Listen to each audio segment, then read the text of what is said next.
Good morning. I've got my water, I've got my stuff. I see so many faces I know. So, good morning. I feel very privileged to be here. My name is Katie Mortimer. My pronouns are she, her. I'm a social work faculty at the Master of Social Work program at Northridge. Very proud of that. See lots of alumni and faculty in the room. So, what's your story? My story is one of 30 years in social work and about 53 years on this earth. As a white identifying woman, I have worked hard throughout my career to learn how to hold space and honor people of so many differing identities. What I've learned is that listening is far more important than speaking. Curiosity gets me much farther than assumption. And authenticity, as we've been hearing, true, authentic care for other people is the key to building real community. The radical love that Father Greg Boyle speaks about has proven to be one of the best concepts that I know how to teach our MSW students. He speaks of approaching with love, honesty, and respect, but most importantly, being you. Bring you as your tool. The last gem I carry with me is the ability to stay humble. I am a white woman and have always tried to move in communities with the knowledge that my very presentation might recall for some the face of an oppressor. However, by listening, I'm in a much better position to learn. Once we're listened to, really heard and seen, that's when we can feel the safety to heal. So this morning, I've been asked to facilitate a dialogue about a young man with a story. I would like to share that story with you with the intention of sparking up dialogue. I found Royce Mann to ignite such a conversation. Check it out.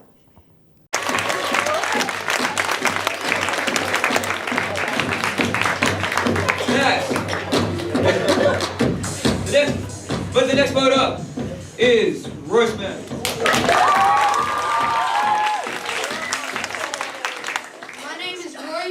My poem is titled White Boy Privilege.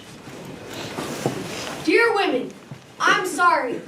Dear black people, I'm sorry. Dear Asian Americans, dear Native Americans, dear immigrants who come here seeking a better life, I'm sorry. Dear everyone who isn't a middle or upper class white boy, I'm sorry. I have started life at the top of a ladder while you were born on the first rung. I say now that I would change places with you in an instant, but if given the opportunity, would I?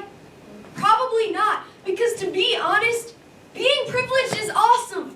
I'm not saying that you and me on different rungs of the ladder is how I want it to stay. I'm not saying that any part of me has for a moment even liked it that way. I'm just saying that I fucking love being privileged and I'm not ready to give that away.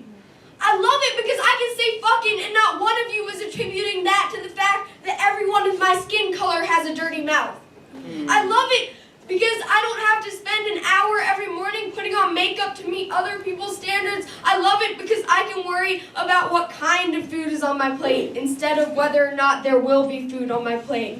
I love it because when I see a police officer, I see someone who's on my side. To be honest, I'm scared of what it would be like if I wasn't on the top rung, if the tables were turned and I didn't have my white boy privilege safety blanket to protect me.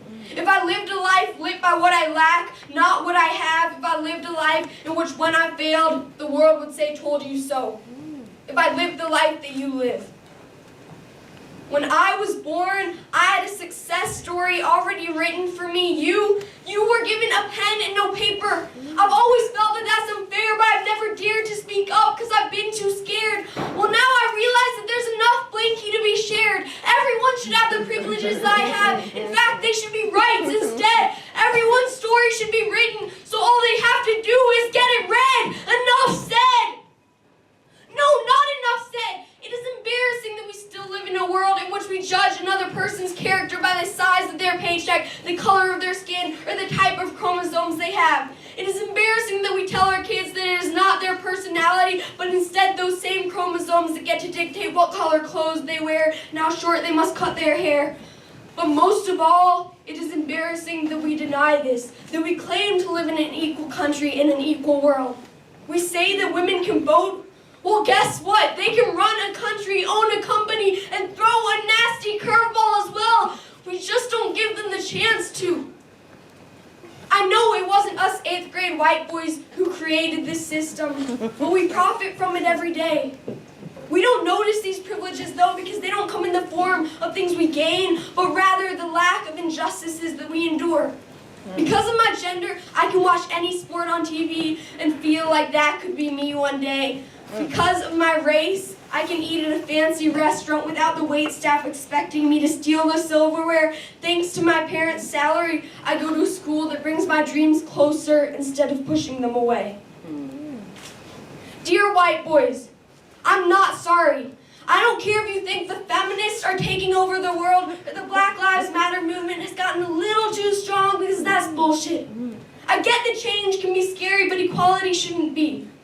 Hey, white boys, it's time to act like a woman, to be strong and make a difference. It's time to let go of that fear. It's time to take that ladder and turn it into a bridge.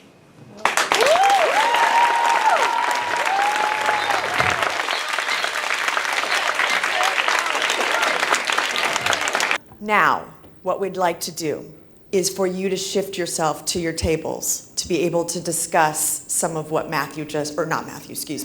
what Royce was talking about. There are questions on your table that everybody in your packet, in your folder, if you will find them, they look just like. So like you, I'll be honest, my heart dropped a little when Royce Mann started. I was worried. But he comes through with that smash poetry, doesn't he? Take some time to look at these questions, grapple with them as a group, and then we'll come together and someone will be Phil Donahue and run around with microphones, and we're going to share a little and try and talk about it. But let's start at the table. Share together. I love what I'm hearing in terms of conversations across the tables. So here's what I'd love to do. There are going to be folks who are running around with microphones, getting their steps. Yeah. Let's go with question 1. What were our first assumptions about Royce, the white boy? Any table come up with what were our first impressions? Thank you. Yes, Wendy was outstanding also. There were several assumptions. One is, how can you speak about this issue? Second is that we were hopeful that we want to hear what he has to say. And then the third was the classification about a minute in when he said Black people, Asian people came here seeking a better life. At the table, we said, we didn't come as Black people seeking a better life. We had no choice. So that was our first assumption. But we were all hopeful that in the end, he would be able to share a message that all of us could hear. Beautifully said. Beautifully said. Others? Our table, basically, we figured that he was going to say something when he got up there, but we didn't expect what came out of his mouth. And that's where we stayed at. We just were surprised by what he said. I love that. I love that. All right. Royce is honest about his fear of losing his privilege and his hesitancy to share it. He voices being fearful of speaking up. What would speaking up look like? What does he risk?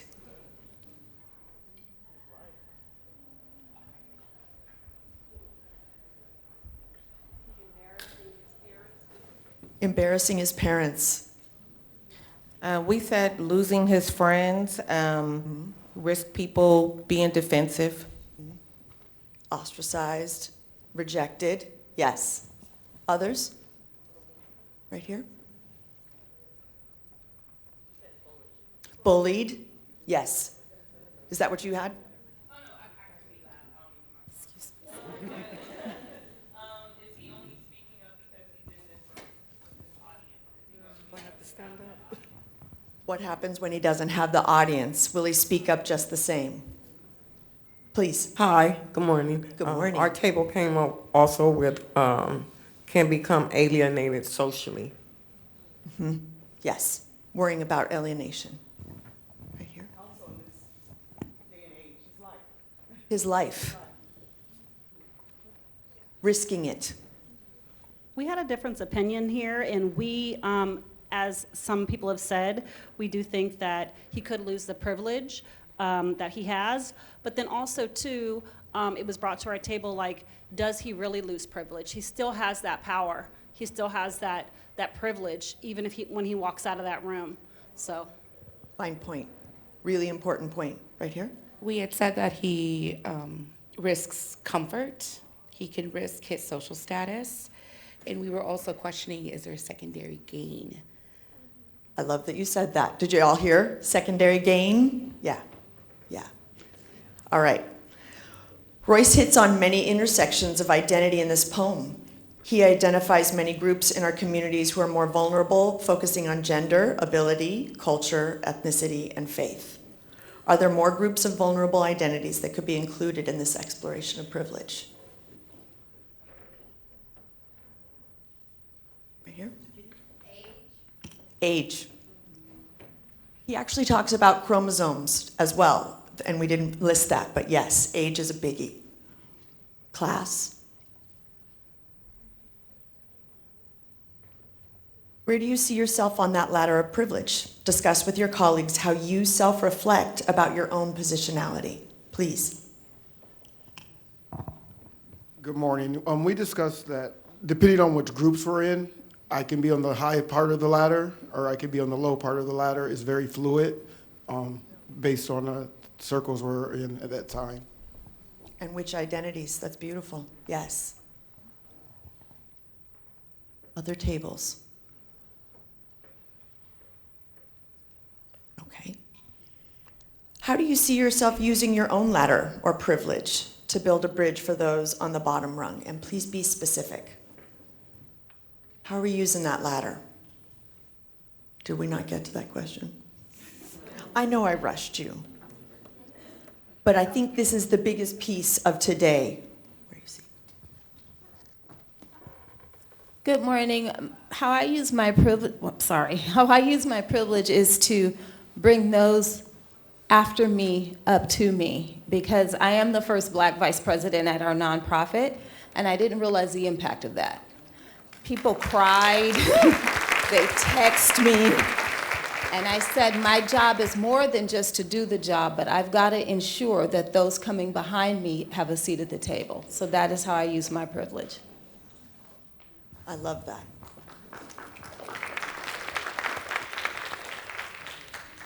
Others, opening a window for the people coming next. You know, part of what I loved about this clip, and I have to give ownership, Judy found this because she is Judy, and it resonates on so many levels. I love that we're being real about some assumptions and maybe some misinformation that we get in history class in our K through 12 here in America, that there is more to these stories. But we all need to be taking these risks in terms of having hard conversations. Even being asked to do this, to be honest, I thought, how am I going to have my positionality accepted as I talk about this? But the truth is, that's the point. We all need to be able to have the hard conversations and stay uncomfortable. That's how we're all gonna grow. I appreciate y'all listening and giving this your effort, and I hope you have a fantastic day.